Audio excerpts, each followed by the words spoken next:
With the news that the official Killzone website has been closed down, leaving many fans to speculate whether this could be the final nail in the coffin of the beloved franchise, now seems like the perfect time to look at the history of a series of games that was once dubbed the Halo Killer. Hello everybody, I'm McCoy and welcome to my latest video, and this time my focus is on the Killzone series. This video will go a little bit like this. First of all, I'll talk about what Killzone is in a nutshell. Then after that, we'll move on to the history of all the games that have been released. The next step will be to talk about the leaks and rumours that left many fans speculating as to whether Killzone 5 was in the works, before finally moving on to that all-important question: could we ever see another one? Before we get started, don't forget to smash that like button as it really helps this video to grow. And if you enjoy these kind of videos, please consider subscribing. But after those shameless plugs, let's move on to Killzone. So, first of all, what is Killzone? 5 of the 6 entries in the Killzone series were all first-person shooters, with the other one being a top-down twin-stick shooter. All of the games featured strong multiplayer elements along with single-player campaigns. For me, the backstory and the lore was one of the things that I loved the most about the Killzone franchise. Years before the first game, a thermonuclear war rendered most of Earth unlivable, and the humans decided to explore and colonize the far-flung reaches of space, and formed the United Colonial Nations. They partnered with private companies, including the mining conglomerate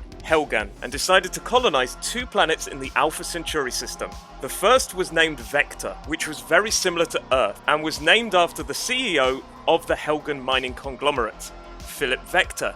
The second planet was called Helghan, a barren wasteland named after the same company. The mining corporation decided to try and buy Vector as well as Helghan, but after sanctions were placed on the company by the United Colonial Nations, a war broke out, which led to the army of the UCN, the ISA, removing all elements of the Helghan company from Vector. Those colonists headed to Helghan, the uninhabitable planet, and founded their own civilization. Due to the terrible atmosphere on that planet, most of the colonists had to use respirators, and over time, those colonists mutated into bald, pale-skinned creatures that were strong and intelligent, and called themselves the Helghast, a militaristic society who were hell-bent on exerting their superiority over what they perceived was the inferior human race, and wished to reconquer Vector and even expand all the way to Earth. And this is the superb backstory to the series I'm about to talk about, because our first game takes place shortly after these events. The game series itself was developed mainly by Guerrilla Games, although Guerrilla Cambridge and Supermassive Games also had input on the series. And as I said in the intro, it was once dubbed the Halo Killer, but never quite lived up to those expectations. Okay, so that's what Killzone is in a nutshell. Now let's move on to the history of these games. So when the first Killzone was announced, people saw it as a potential rival to Halo, because on the PlayStation 2 there was indeed a deficit of first-person shooters that were exclusives for Sony. And PlayStation, through Guerrilla Games, decided to address that lack, and therefore came up with the idea of Killzone. Now, to give another bit of backstory, at this time Microsoft, the Xbox and Bungie's Halo were making strong stride to dominance in the FPS market on the consoles. And one thing that's interesting to say is that Sony, especially during the PS3 and PS4 generations, seriously changed its focus to the way it was making its exclusive titles, and I will be talking about that towards the end of the video. It seemed that many of the rumours about games like Demon's Souls and this were responses to successful titles on the Xbox. And in my Demon's Souls video, I talked about the fact that apparently it was initially designed to be an Elder Scrolls rival. This expectation for Killzone to be the new Halo, or better than Halo, is quite possibly what caused the most damage to the game. Killzone was developed by Guerrilla Games, those wonderful people who brought us Horizon Zero Dawn, releasing in North America on the PlayStation 2 on the 2nd of November 2004, which is really interesting because it came just 1 week before Halo 2.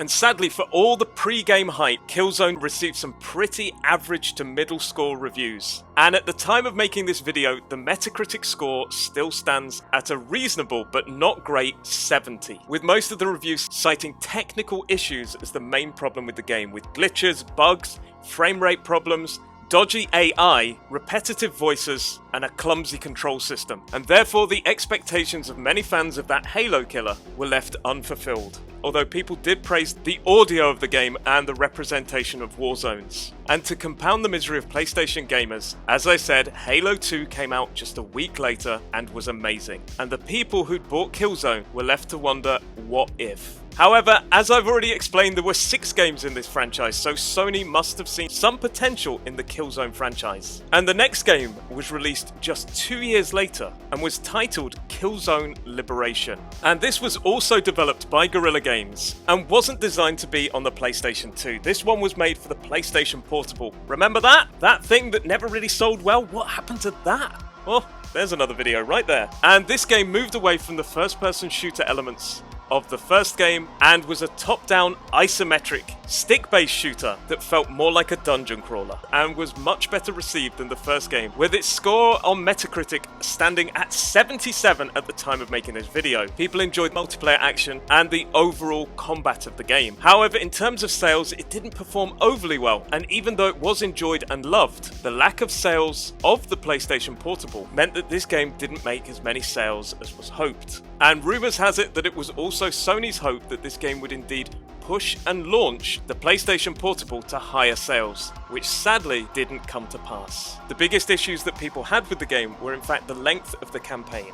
But overall, this was a step in the right direction. However, fans of the series were obviously still waiting for that all-important sequel to the main franchise. And in 2009, we got arguably one of the greatest games to appear on the PlayStation 3, and that was Killzone 2. The game this time followed the events of Killzone and Killzone Liberation, and in the 5 years between Killzone and its sequel, it appeared that Guerrilla Games had learnt a lot from the expectations of the first game. Critics loved the visual, the action, the gameplay, the multiplayer, and all of those expectations that were levied at the first game were finally realised. And while it didn't topple Halo as the biggest selling first-person shooter of all time, it certainly took a step in the right direction. In fact, this is the only game in the series to go above 90 on Metacritic, and as of making this video, the score is 91. This game was a benchmark not only for the series, but for Sony exclusives and indeed for the PlayStation 3 console. I spent hours on the multiplayer of this game after completing a well-paced and interesting single-player campaign. The gunplay felt excellent and heavy and perfectly weighted, but sadly, once more the major criticisms were levied at the plot and story. Now, as I've said previously, I absolutely enjoy the backstory and lore of this game, but some of the characterization wasn't exactly spot on. And earlier when I said it didn't outperform Halo, it did sell pretty well, but it didn't meet the expectations of the sales. However, it did surpass 1 million sales worldwide, and the overall love of this game, both from fans and critics, convinced Sony and Guerrilla Games there was still life in the old franchise yet. And when games perform well, we get a sequel. And just 2 years later, in 2011, we got Killzone 3. Once again, a first-person shooter with excellent single-player and multiplayer campaign, and this is the first and only game in the series to feature a 3D mode, which was a welcome addition, and apparently the game in 3D looked absolutely superb. Most critics stated that the game was polished, that the single player was excellent, that the incorporation of 3D was a benchmark, gameplay, the multiplayer, once again, were all top draw, but again, that story and the plot didn't live up to expectations and sadly didn't reach the heights of Killzone 2. But it still has a pretty reasonable score on Metacritic, standing at 84 at the time of making this video. So at this moment in time, the series was going pretty strong on the back of 2 good games, 3 if you include Liberation, that wasn't played as much as it deserved, but 2 great installments in the main series following the shaky start led this to be one of the most loved first-person shooters on the PlayStation. And of course, the fans wanted more and Sony wanted to deliver. And a year later, in 2012, we got the Killzone trilogy, which included Killzone 2, 3, and of course, Killzone 1 remastered. But the remaster wasn't done by Guerrilla Games. This time it was done by Supermassive Games, who are famous for working on such titles as Until Dawn. And that brings us on to the year 2013, where we got not 1, but 2 Killzone games. The first was Killzone Mercenary, also a first-person shooter, but this time only launched on the PlayStation Vita. This game wasn't developed by Guerrilla Games, but rather by its sister company, Guerrilla Cambridge, the studio which has since closed down, and if that name rings a bell, it's because it's the studio that was also working on Heavenly Sword 2, a project that I talked about in my video, What Happened to Heavenly Sword. This was a really strong first-person shooter with multiplayer and single-player campaign that really showed off the capabilities of the PlayStation Vita. And the Metacritic score of 78 shows just how good this game was, with many critics stating it was the best portable shooter ever and that there was nothing to rival this on a handheld console. But sadly, poor sales of the Vita led to poor sales of Killzone Mercenary, and while the game was brilliant, it didn't manage to boost the sales of the Vita either. So much like a repetition of Killzone Liberation, this one didn't change the fortunes of its portable master. And now that brings us on to the final game up until now of the Killzone franchise. And in 2013, just a couple of months after Guerrilla Cambridge's handheld shooter, we got Killzone Shadowfall. And this was actually a launch game on the PlayStation 4. And in many ways, this game seemed like a fresh start, a new location, a new story, and the game was even made on a new engine called Decima. That engine has actually been used to make the two Horizon games, Horizon Zero Dawn and the upcoming Forbidden West. And not only that, it was used by Supermassive Games, who worked on the HD remaster, to make their Until Dawn game, but possibly most notably also by Hideo Kojima on Death Stranding, which shows just how good an engine it is. And sadly, this seems to be the point where Killzone went wrong. While it was a pretty good game and still has a metascore of 73, those old familiar issues came back with problems with story and AI. It just didn't feel as polished as the previous two entries in the main series. And while it looked absolutely stunning, that all-important gameplay let it down.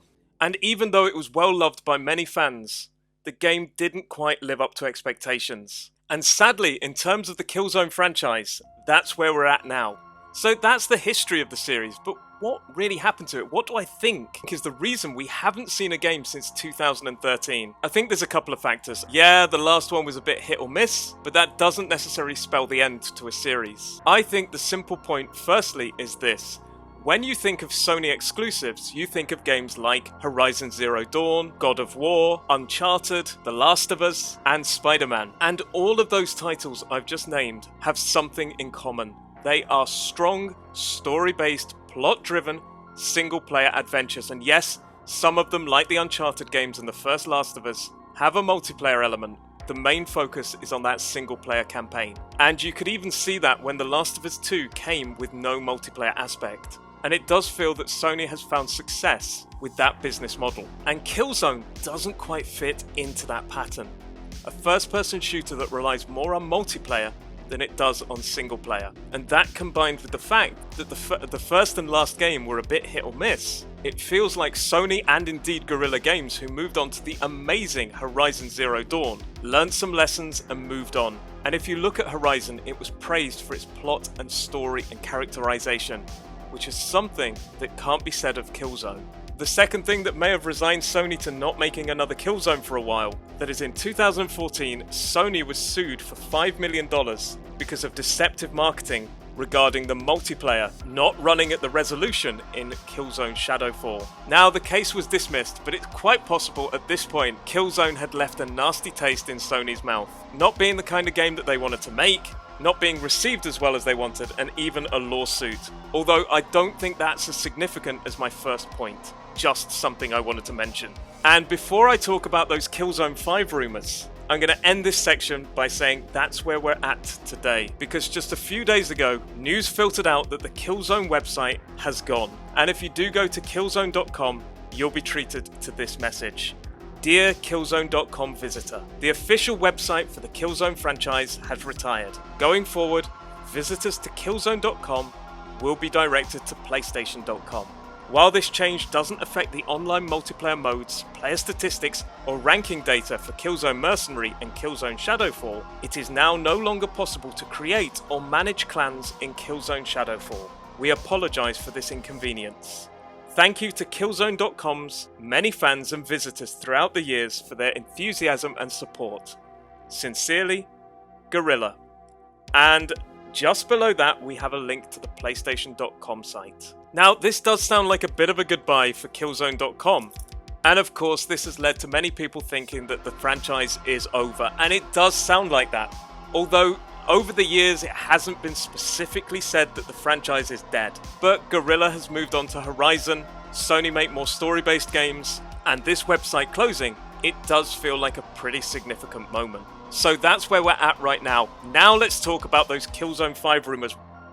The first was 2 big hirings that came in 2018. Guerrilla Ganes expanding quite rapidly led to people believing that Killzone 5 was in the works, especially with 2 of the people that they recruited. The first was Simon LaRouche, who was a senior director on Killzone 2 between 2006 and 2009, and also had spent 8 years at Ubisoft working on shooters like Rainbow Six Siege. After that, in October 2018, they also hired Chris Lee, who worked with LaRouche at Ubisoft. And both of the developers on their LinkedIn pages stated that they were working on an unannounced title, which led to many people speculating that these 2 designers with a strong FPS background were working on Killzone 5.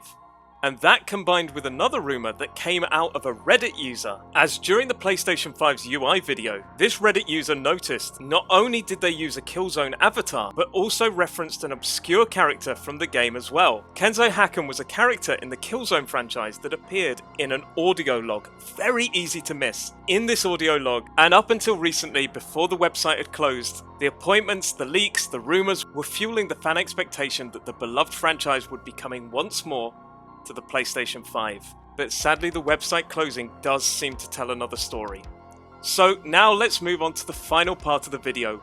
Could we ever see another one? And on this one, I am going to say never. Now yeah, the Killzone website has closed down. Guerrilla of course is working on that new Horizon game, but this is a much loved franchise and Sony know that. So I expect at some point we could see either a Killzone 5 or a reboot of the franchise. And this time, I imagine that the story would be a lot more of a focus for the game, especially Sony's direction of its exclusive titles. But I wouldn't hold your breath anytime soon. The expansion of Guerrilla Games and those 2 FPS developers does suggest that something is in the works, but rather than a Killzone, it could be a completely new franchise. A first-person shooter with a completely new story. But deep down, I am hoping for a strong story-driven and plot-based Killzone 5. Or more for me, I'd prefer a Killzone reboot. Let me know in the comments below which you would prefer, a Killzone 5, a Killzone reboot, or an entirely new first-person shooter from Guerrilla Games. Let's have a chat about it, but from me, from this video, this is Roy McCoy, out!